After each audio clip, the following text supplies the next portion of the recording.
Galera, valeu demais pelos 460 mil inscritos, vocês são demais, sério. Mas não vamos parar por aqui, hein? Bora chegar, galera, aos 500 mil inscritos, então dá aquela força pro canal e se inscreve e deixa um gostei aqui embaixo pra batermos a meta de 3.006 likes. E agora, bora lá! Quando derrotou Clayman no último Walpurgis, Tempest foi oficialmente reconhecido como Lorde Demônio, se tornando parte do Octograma, os Lordes Demônios das 8 estrelas. Após o fim da conferência, Leon e Valentine foram embora, então Guy organizou um jantar para os que ficaram.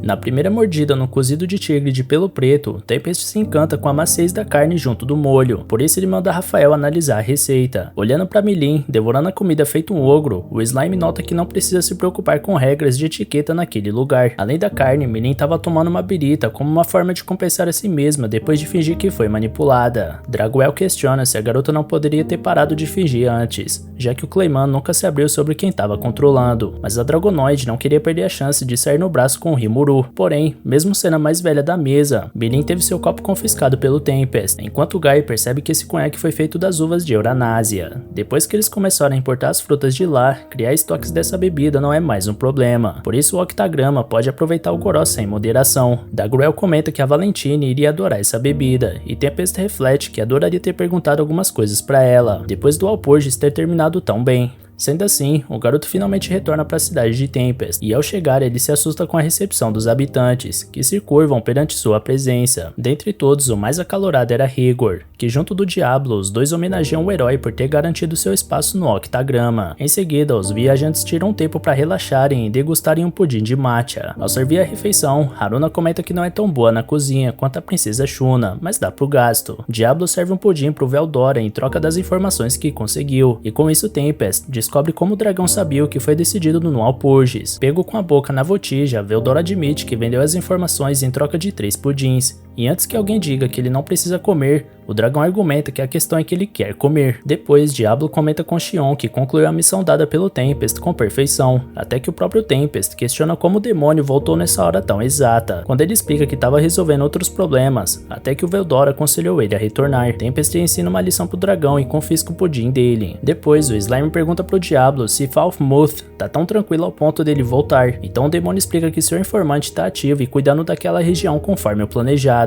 Logo ele conta que primeiro restaurou todos eles à forma original, porque era inconveniente deixar todos como pedaços de carne. Naquela ocasião, a caminho de Falmouth, o Diablo estava esbravejando por conta das atitudes da Xion, e diante da ineficiência da magia de cura, ele teve que tomar medidas drásticas. Na outra carruagem, Ioun se pergunta se os 3 do outro lado vão chegar inteiros. De volta ao Diablo, o homem agradece pela restauração, enquanto Razen implora para o demônio restaurar o rei antes dele. Diante do pedido, Diablo deixa claro que pedir um favor para ele pode ter um preço muito alto, e Razen reflete que aquele é o Nor, um dos 7 demônios primordiais. Porém, o mais assustador é que esse diabo tá trabalhando para alguém. Quando Razen viu um Lorde Demônio com um poder oculto que supera a imaginação, ele notou que Falmouth tinha despertado um leão adormecido. Por isso, Razen implora para que o diabo aceite ele como seu servo, desde que ele mostre misericórdia ao rei Edmares. Diablo aceita a proposta, mas avisa de antemão que não vai tolerar desrespeito com o Rimuru Tempest. Caso contrário, toda Falmouth sofrerá as consequências. Vendo que Razen tá conseguindo cumprir seu desejo, o outro homem se ajoelha perante o demônio e faz a mesma proposta, alegando que um arcebispo da Igreja Sagrada do Ocidente pode ser muito útil. Escutando tudo atentamente, o rei Edmares nota que o mago que serviu a família real por tanto tempo virou as costas para Falmouth. De toda forma, ele apoia a decisão do Razen e decide servir Diablo assim como os outros. Sendo assim, Diablo promete tratar bem seus servos, contanto que eles sejam bonzinhos. Embora com sua habilidade única, Tentador, evitar a traição é fácil. Nesse instante, Ioun pergunta se os prisioneiros ainda estão vivos, e Diablo pede para todos ficarem tranquilos, porque dominar um país é um processo simples, então logo todos estarão em Falmouth para a vitória. Chegando lá, os subordinados não conseguem recuperar a forma original do rei, por mais que tentem todas as magias possíveis. Por isso eles perguntam pro Shogo o que aconteceu com o exército real. Então Shogo explica que na verdade é Razen, e que para proteger o rei ele cooperou com o grande herói. Razen então afirma que a batalha contra os monstros despertou um dragão que estava dormindo nessa terra, e mesmo que esse dragão já tenha sido destruído, o conceito dessa criatura ainda permanece. E por fim, esse conceito renasceu a fera alada em outro lugar do mundo. Com o retorno de Veldora, todos os cavaleiros e monstros daquela área desapareceram, só sobrando Razen, o rei e o arcebispo. Então nessa hora, Ioun entra na sala com seus companheiros e afirma ter convencido vocês sabem quem, Porém, um dos lords, chamado de Carlos, repudia a entrada de plebeus nesse local. Porém, Razem conta que foram esses plebeus que salvaram os sobreviventes do reino. Logo, para explicar o acontecido, o terceiro sobrevivente, o arcebispo Lei Rin, diz que houveram muitas baixas nessa batalha, e esse caos pode ter sido a chave para a ressurreição do dragão. Com a presença de Veldora, não restou nada para os aliados e inimigos além de esperar a morte pelas mãos do dragão da tempestade. No entanto, Rimuru, o líder dos monstros, se colocou na frente da criatura alada, convencendo ela a deixar os sobreviventes em paz. Um dos nobres não entende como Rimuru conseguiu conversar com a criatura, já que ter contato com as densas magículas do dragão maligno é um atestado de morte para qualquer ser vivo. Porém, o arcebispo argumenta que além de líder dos monstros, Rimuru também é o governante da grande floresta de Jura. Até as dríades, as guardiãs dessa floresta, servem ao Rimuru, e foi através delas que o rei dos monstros conseguiu negociar com Veldora. Dito isso, os representantes de Falmoth alegam que não querem criar inimizade com um ser tão poderoso quanto Rimuru, e Yun afirma que lutou ao lado dele na batalha contra o Lord Orc, por isso sabe que a intenção do líder dos monstros é viver em sintonia com os humanos, porque é um líder mais gentil do que todos imaginam. Sendo assim, Lord Carlos nomeia Yun como mediador entre Falmoth e o líder dos monstros, a fim de transmitir as demandas do reino a ele. Porém, Yun pede calma a todos, uma vez que Rimuru é gentil, mas não nessas circunstâncias, levando em conta que Falmoth declarou guerra à nação dele. Por causa dessa guerra, amigos pessoais do líder foram mortos, e isso não deixou ele nada feliz. Diante da insolência, Carlos ordena que o plebeu se atenha à sua função como mero intermediador, porém Diablo começa a emanar seu poder perante o comportamento do humano. Para evitar uma catástrofe, Razem implora para o Lorde se acalmar, enquanto Yolun lembra que a nação de Falmoth enviou gente de todo o mundo para invadir as terras do Rimuru, sem nenhum aviso ou declaração formal de guerra.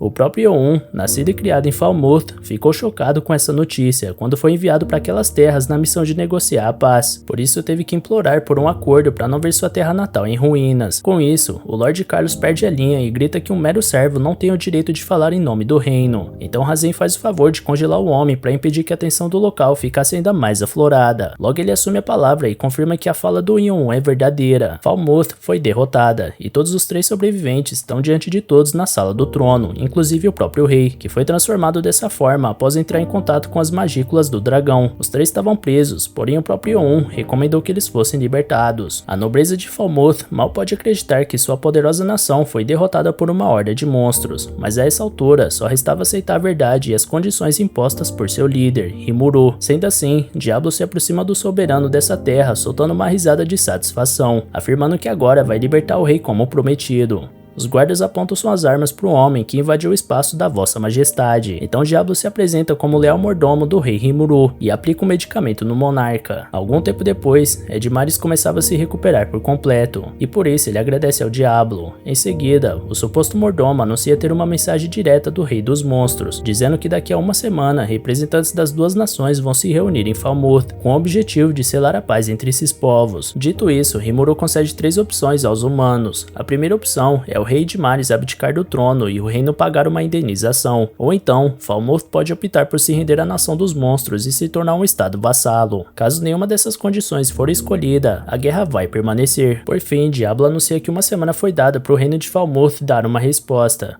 Os representantes do reino reclamam que é pouco tempo para reunir a nobreza de toda a região, porém o demônio manda todos calarem a boca e seguirem à risca tudo o que foi dito, porque os problemas de Falmoth não interessam ao rei Rimuru. Portanto, o não cumprimento dos 7 dias de prazo vai significar para os monstros que a guerra deve continuar. Sendo assim, foi desse jeito que Diablo impôs as condições de Rimuru ao reino de Falmoth, e é claro que a exibição grotesca do rei Edmaris daquela forma foi uma peça fundamental para convencer os humanos da gravidade da situação. Xion fica orgulhosa do feito, mas Tempest deixa claro que isso não foi graças a ela. Agora, quanto aos termos de paz, Diablo acrescenta que exigiu 10.000 moedas de ouros estelares como reparação, fazendo Tempest cuspir sua bebida no ato. Afinal, esse valor é equivalente a 1 trilhão de ienes, ou 33 bilhões de reais. Por isso, o garoto pergunta se Diablo não pegou pesado demais. Porém, ele argumenta que não tem problema nenhum, porque dentre as 3 opções dadas, só uma resposta é a certa. Analisando a situação, Diablo argumenta que continuar a guerra é impossível, porque o exército deles foi pro saco. Em segundo, os nobres daquela terra nunca vão se sujeitar a serem vassalos de outro reino, portanto, só resta o rei entregar a coroa e pagar a indenização, e no final tudo sairá exatamente como o demônio planejou, tendo 10.000 moedas de ouro no bolso. Tempest questiona como ele pode ter tanta certeza, então Diablo argumenta que moedas de ouro estelares lunares têm um valor tão alto que são difíceis de usar, ou seja, o reino terá o valor armazenado no cofre. Junto a isso, a abdicação do rei vai causar toda a perda da sua influência. Por isso, a nobreza vai coagir ele a assumir toda a responsabilidade, e uma vez que ele não tem mais seus cavaleiros reais, os nobres daquelas terras vão fazer o rei de mares de gato e sapato. Para evitar sua morte, o rei vai precisar estabelecer uma aliança com a facção do Yun, o que indiretamente significa uma aliança com o Rimuru. Logo o demônio finaliza dizendo que o plano agora é esperar o contato do Rasen e depois emprestar algumas tropas pro Yun. Ainda assim, Tempest acredita que talvez o próximo rei deles possa formalizar uma aliança com as nações vizinhas, porém Diablo ressalta que o Fuzzy e o rei Gazel das nações vizinhas estão usando sua influência para pressionar os outros vizinhos, então a chance dessa aliança é muito baixa. De toda forma, caso algo saia do planejado, Diablo vai cuidar de tudo pessoalmente. Enquanto isso, Cagalli revela que sua relação com Clayman foi cortada, revoltando a aliança dos palhaços moedrados. Segundo o Lorde da Maldição, ele não consegue mais sentir a alma do homem, a quem chamou de filho, e essa é a verdadeira morte. Yuki Kagurazaka tenta chamar a responsabilidade para si por ter subestimado os Lordes Demônios, mas se for para colocar nesses termos, Laplace admite que foi ele quem sugeriu tudo, então a culpa é dele. Ter responde que de toda forma é um alívio que Laplace esteja vivo, até porque Valentine é o Lorde Demônio que já bateu de frente com o Cagalli, por isso é incrível que o palhaço esteja vivo. Laplace argumenta que naquela ocasião era uma noite de lua nova, então os poderes dos vampiros ficaram mais fracos, ou seja, foi um golpe de sorte. Além do mais, não ser burro que nem o Clayman também pode ser considerado uma vantagem, tão burro a ponto de ser arrogante e ignorar os avisos, mesmo sendo um fraco. Com essa fala desdenhosa, Footman fica irritado e tenta descontar no companheiro, mas Cagalli interrompe a confusão para lembrar que o luto pela morte do Clayman é igual para todo mundo, e o que deixa claro pro Laplace que prefere ficar com o papel de vilão da história, uma vez que quem paga a banda escolhe a música. Logo Cagalli assume que não sabe o que aconteceu, mas com base nas declarações da Valentine, não existem dúvidas quanto à morte do Clayman. Laplace lamenta não ter conseguido algumas respostas do falecido, porém o presidente responde que o Madin estar seguro já é o bastante. No entanto, a organização perdeu tudo o que confiou ao Clayman, como as bases, o exército e o tesouro, e isso é uma perca gigantesca. Inclusive, a fortaleza que estava na mão dele foi destruída ontem à noite, depois que aquele slime enviou seguidores até lá, a usar a batalha mais intensa como isca, onde a aliança dos palhaços estava. Ainda assim, Yuki acredita que é possível dar a volta por cima desde que eles reavaliem a estratégia, se ainda quiserem conquistar o mundo. Diante disso, o resto do grupo admite que todos foram um pouco arrogantes e subestimaram o inimigo, e em seguida concordam que o caminho é dar um passo para trás e agir com mais paciência dali pra frente. Dito isso, Yuki não pretende desistir da guerra, e já que tudo que o Clayman tinha foi tirado por aquele slime, a vingança deverá ser implacável. Ser lembra que eles acabaram de combinar de ficar na encolha por enquanto, mas isso não impede Yuki de armar uma armadilha pro inimigo. Enquanto isso, no Império Sagrado de Ruberius, uma jovem obstinada reflete que essa nação alcançou a verdadeira igualdade ao deixar a administração dos seus assuntos ao seu deus, a Lorde Demônio Luminous Valentine, a única adversária que já derrotou ela. Naquele dia, o demônio ofereceu ajuda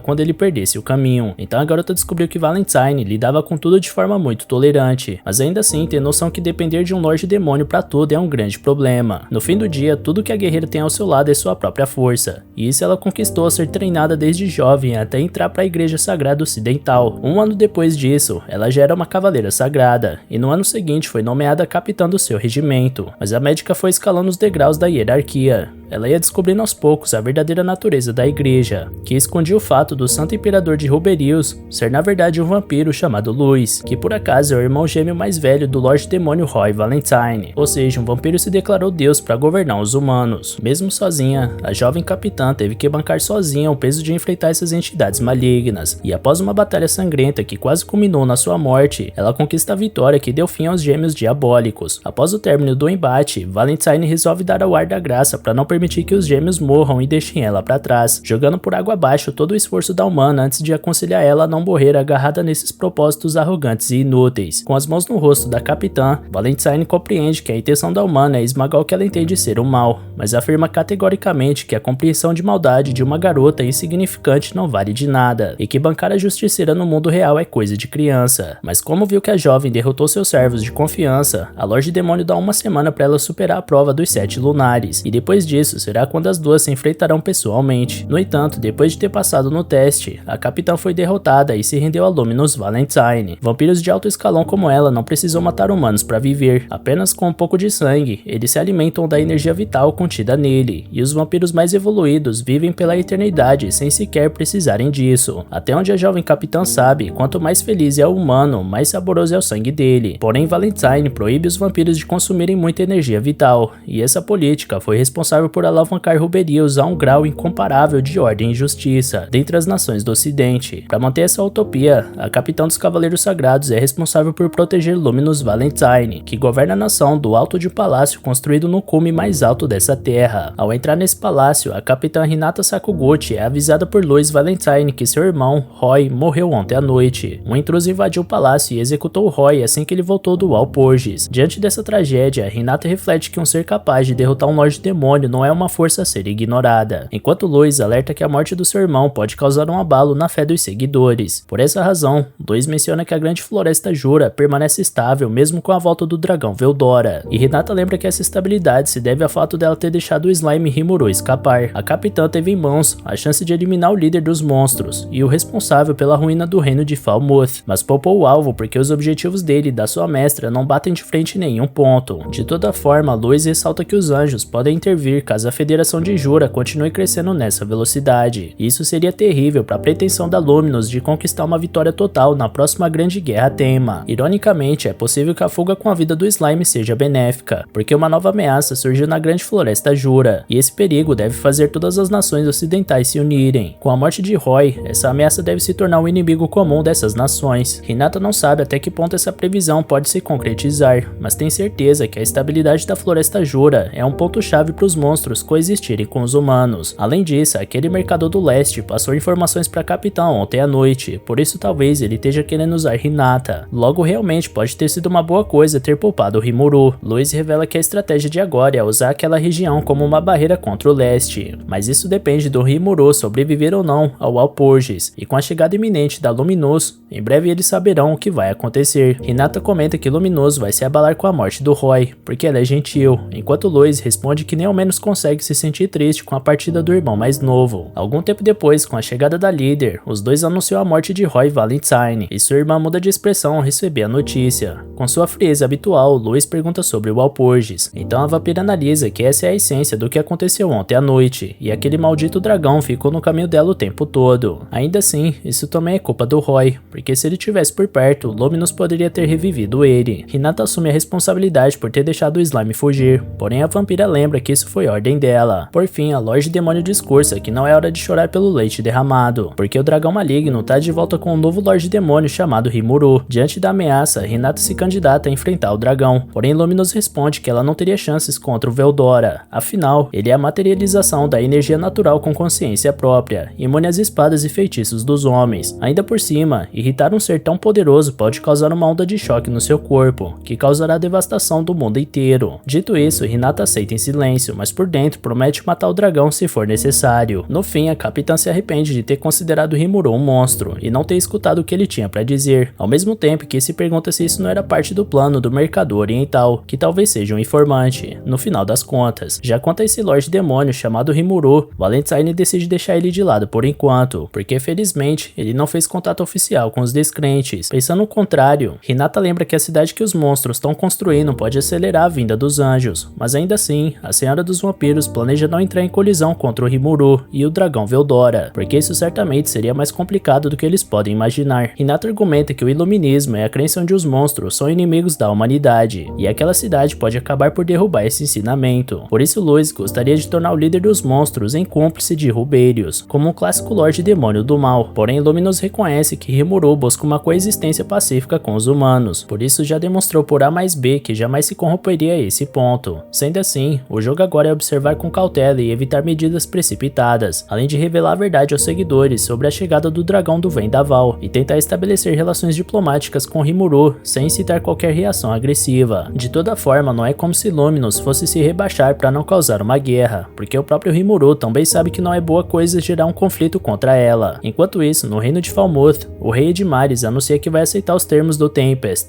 e pagar a indenização de 10.000 moedas de ouro estelares. Porém, a nobreza já mostra de cara que jamais vai fazer permitir que isso aconteça. Mesmo com a derrubada do Exército Nacional, os Lordes de Falmouth contam com a intervenção da Igreja Sagrada Ocidental diante da presença do dragão Veldora e esperam que a Capitã Hinata esteja pessoalmente em serviço quando essa guerra finalmente estourar. Apesar do desespero por resistência dos Lordes, o rei recorda que já enfrentou o dragão do Vendaval uma vez, por isso sabe que seu orgulho não vale de nada nessa situação. Sendo assim, a única saída é pagar o quanto Rimuru exige e entregar a coroa. Caso contrário, esse será o fim de toda a nação. Com essa declaração, os nobres se irritam cada vez mais, até que um representante lê uma carta que recebeu nessa manhã, onde o reino de Bluemont se mostra contrário ao desejo de Falmouth de resistir à guerra. Diante disso, os nobres menosprezam a declaração dessa nação minúscula, mas temem que esse discurso ganhe coro entre as outras nações vizinhas, como por exemplo a poderosa nação armada de Dwargon, liderada pelo rei anão Gazel e importante parceira comercial de Falmouth. Ainda por cima, chega ao reino uma mensagem urgente da guilda, alertando que Rimuru, o monstro governante da Floresta Jura, declarou que se tornará um Lorde Demônio, e que o mesmo Rimuru foi o responsável pela morte do Clayman. Como se não bastasse, Caron e Frey renunciaram ao título de Lorde Demônio para servir a Millie em Nava, e os 8 Lords agora se autodenominam Octagrama. Com isso, o rei de Mares faz os homens da mesa abrirem os olhos para a realidade atual de Falmouth, porque seu inimigo, Rimuru, foi capaz de derrotar o temido Clayman. Sendo assim, o soberano decide de uma vez por todas abdicar do trono e recomendar Edward como seu sucessor. A nobreza se espanta por não ser o príncipe Edgar o escolhido, porém o soberano lembra que tempos difíceis estão por vir, e Edgar é jovem demais para aguentar uma pressão desse nível. Enquanto isso, Edward finge preocupação ao ser indicado, mas por dentro, seu ego se enche de malícia. Com tudo acertado, o reino de Falmouth e a Federação de Jura Tempest finalmente firmaram um acordo para encerrar as hostilidades. No dia seguinte, Shuna tá agradecendo o Rimuru pelo grande trabalho com um abraço apertado, enquanto o Slime quer saber onde tá o Hakuro. A princesa conta que ele voltou para resolver os assuntos pendentes, enquanto o Benimaru completa que ele e o Geld ficaram responsáveis por inspecionar o castelo de Clayman, dividir os espólios e ficar de olho nos prisioneiros. Já o próprio Benimaru deixou os 3 guerreiros bestiais para lá, para que ele pudesse retornar rapidamente. Escutando isso, Rimuru repreende o general e sua irmã mais nova por jogarem o próprio trabalho nas costas dos outros, ao contrário do que foi ensinado por ele. Então Rafael tenta contextualizar com a cena dessa lição, porém acaba usando a imagem errada e também leva um esporro do Slime. Pouco depois, o líder comenta que Gabiru voltou ao campo de batalha, então Benimaru explica que ele fez amizade com Midray,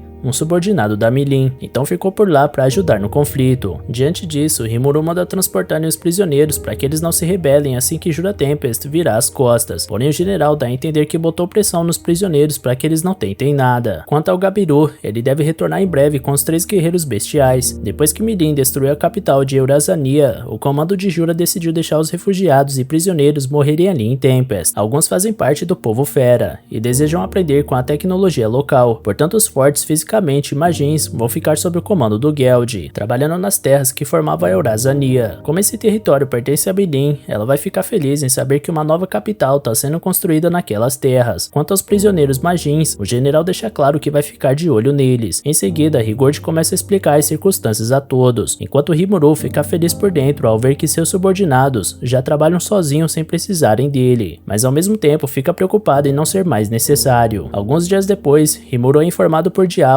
que as negociações com Falmouth saíram conforme planejado, com o tratado de paz documentado junto da primeira parcela do pagamento da dívida, com 1.500 moedas de ouro estelares, dinheiro que Diablo crê que saiu da poupança pessoal do rei de Mares. Afinal, agora que nenhum cavaleiro protege a família real, o rei vai fazer de tudo para não virar a nobreza contra si, e nada como deixar o dinheiro dos nobres quieto para manter eles na linha. De toda forma, como Edmares foi forçado a pagar as futuras parcelas com grana emprestada da própria nobreza, logo ele não vai suportar a dívida e a guerra finalmente chegará. Por isso o rei coroou seu irmão Edward ao invés do seu filho Edgar, porque tempos de guerra demandam um líder mais experiente. Os nobres do reino que não desejam pagar a indenização vão jogar toda a culpa no rei de Mares, que assim que renunciou ao cargo e se tornou visconde, foi mandado para um pequeno território próximo ao do conde Nidou Miga. Esse é o território onde fica a sede do grupo do Yoon, ou seja, caso Edmares fique em perigo, Yoon vai poder ajudar rapidamente. Então caso o novo rei tente alguma coisa contra Edmares, Yoon pode denunciar a desonra do novo líder de Falmouth e gerar uma revolta. Dito isso, Rimuru ordena ao subordinado que os cidadãos comuns sofram o mínimo possível e permite que Diablo use o primeiro pagamento de Falmouth para financiar essa ordem. Diablo adoraria lutar pessoalmente ao invés de ter que ficar nos bastidores, porém o líder prefere que o demônio não chame a atenção e anuncia que uma força-tarefa vai ser organizada para essa missão. Como Diablo compreendeu sem resmungar, Rimuru brinca que a Xion poderia ser assim também, e ela se sente injustiçada com a zoeira. Lembrando agora, Diablo menciona que a Igreja Sagrada Ocidental elaborou um plano para fazer contato com Lei Rin, aquele arcebispo velhote, cobrando explicações sobre o conflito em Falmouth. Levando em conta os últimos 3 sobreviventes, Rimuru acha natural que eles sejam procurados para passar informações, e uma vez que a igreja estava monitorando Veldora, não é uma boa mentir para eles. Sendo assim, o líder decide colocar uma mensagem no artefato e fazer Lei Rin levar até a igreja para eles verem a reação. Nesse momento, Gobita chega para avisar que os prisioneiros e refugiados chegaram, e quando o líder chega para acompanhar, Albus e Sofia agradecem ao Slime por ter recebido seu povo nas terras dele, e quando ele pergunta do Phobio, elas explicam que ele ficou de olho nos prisioneiros que ainda não partiram, e impedindo a rebelião dos Magins, fazendo o Slime sentir pena do coitado. Depois ele conta que as moradias temporárias foram concluídas e o desafio agora é distribuir trabalho para todos. Com a partida das guerreiras, Gabiroe surge e o líder elogia sua postura na guerra, porém ele minimiza o feito por ter levado uma surra do Midray. Rikudo acha compreensível, visto que aquele ser é muito forte e adora lutar, como todos que veneram a Milin. Falando no diabo, Gabiroe entrega uma carta da garota, onde ela avisa que vai levar pessoas que querem servir ela, da próxima vez que visitar o Slime, porque quer que todos aprendam a cozinhar. Ao ler a carta, o Slime pergunta se o Gabiroe sabe do que se trata, e ele conta que sabe por alto, e que conheceu o Hermes, um dos que cultuam a princesa dragão, e de acordo com ele, o povo que cultua o dragão leva uma vida bem modesta, e a comida que servem para Milin não é cozida nem preparada de nenhuma forma. Por isso, Gabiroe acha que seria visto como um deus por lá ao saborear seu peixe cru, porém Rimuru faz ele entender que assim como a evolução deu ao homem lagarto um paladar mais desenvolvido e versátil, outros seres que possuem um paladar semelhante também procuram fontes mais desenvolvidas de alimentação. Tendo isso em mente, o Slime decide conceder o desejo da Milin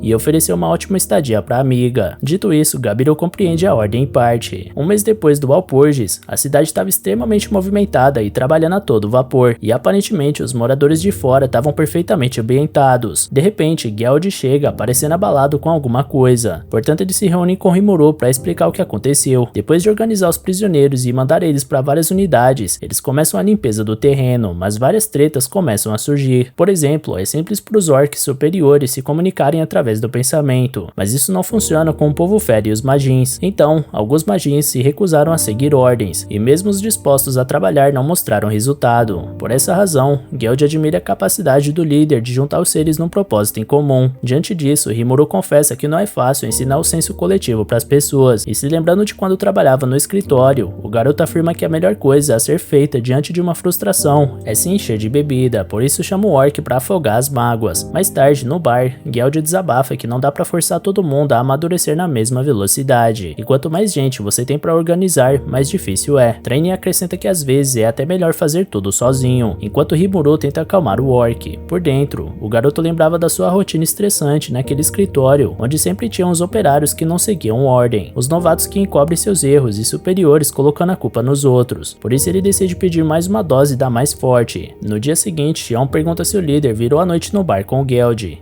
e ele argumenta que o orc não fica bêbado por causa da anulação de veneno. Logo Rigurd chega avisando que os mercadores começaram a voltar depois que o Fuse anunciou que era seguro, e agora são mais comerciantes do que jamais teve. Segundo Rigurd, desde que Rimuru se tornou Lorde Demônio, nenhuma outra nação tem se desenvolvido tanto quanto Tempest. Inclusive, Elmícia Elrus Sarion, a imperatriz da dinastia Sarion, declarou que vai estabelecer relações diplomáticas com Tempest. Porém, Rimuru não parece tão entusiasmado com isso, porque acha que essa é uma forma das nações vizinhas pressionarem pela construção da estrada. Conforme ele se lembra, a inspeção antecipada da estrada foi feita e nenhum monstro hostil foi detectado no percurso da rota. Além disso, todas as comunidades por onde o trajeto passa estão de acordo com a construção dessa estrada. Porém, o problema é que a grande floresta de Jura faz fronteira com as montanhas Kusha, e lá é um terreno muito íngreme onde os Tengus vivem numa aldeia escondida no topo das montanhas. Por natureza, os Tengus são um povo guerreiro, por isso seria melhor entrar em contato com eles para evitar conflitos desnecessários, antes de prosseguir prosseguirem com a construção da estrada. Logo Benimaru se oferece para ir, porque a presença de um Lorde Demônio deixaria os Tengus desconfiados. Shuna comenta que o irmão só quer aparecer por lá para ficar perto da Albis, e Xion diz pro líder que mesmo que ele perca o general, ainda vai ter ela ao seu lado, já que com certeza Benimaru vai cair no esquema da Albis e vazar desse país. O general tenta se defender e pergunta se o líder confia nele, então Rimuru deixa claro que confia nele como seu braço direito, portanto será o responsável por essa missão. Depois da longa conversa, Rimuru dá uma alongada para desestressar um pouco de tanto problema, enquanto planeja uma nova reunião para amanhã. Assim que o dia passa, o líder dos monstros se encontra com Hakuro, que afirma que Geld precisa de ajuda, porque ele leva o trabalho muito a sério e parece mais preocupado do que deveria com seu rendimento. Deixando isso de lado, Hakuro informa que Distave, a nação de marionetes que estava sob o controle de Clayman, é formada por elfos negros que juraram lealdade a ele. Segundo esses elfos, no lugar onde fica Distave, uma vez existia um reino élfico e que as ruínas desse reino perdido podem ser encontradas lá até hoje. Por isso, os elfos negros se autodenominam de guardiões dos túmulos. Portanto, a riqueza do Clayman pode ter origem nos artefatos que ele desenterrou lá. Dito isso, Rimuru pede para que esse assunto seja mantido em segredo, porque ele deseja visitar essas ruínas pessoalmente antes de tomar qualquer decisão. Mais tarde, na reunião com todos os seus subordinados, o Slime é celebrado pela conquista do cargo de Lorde Demônio, e seus apoiadores veem essa conquista como o alvorecer da era Rimuru Tempest. Logo o líder declara que seu domínio será toda a grande floresta de Jura, mas seus conselheiros acreditam que reivindicar todo esse território até o outro lado do rio pode gerar um conflito com as Dríades, que possuem a influência sobre aquele terreno. Caso Rimuru declare publicamente aquela área como sua propriedade, a coleta de recursos que sempre foi realizada de forma implícita pode entrar em choque com a necessidade de pedir autorização para explorar a terra, e isso pode incitar os nervos daquele povo que sempre foi livre. Afinal, segundo a tradição manda, aqueles que agem por conta própria dentro do território de um Lorde Demônio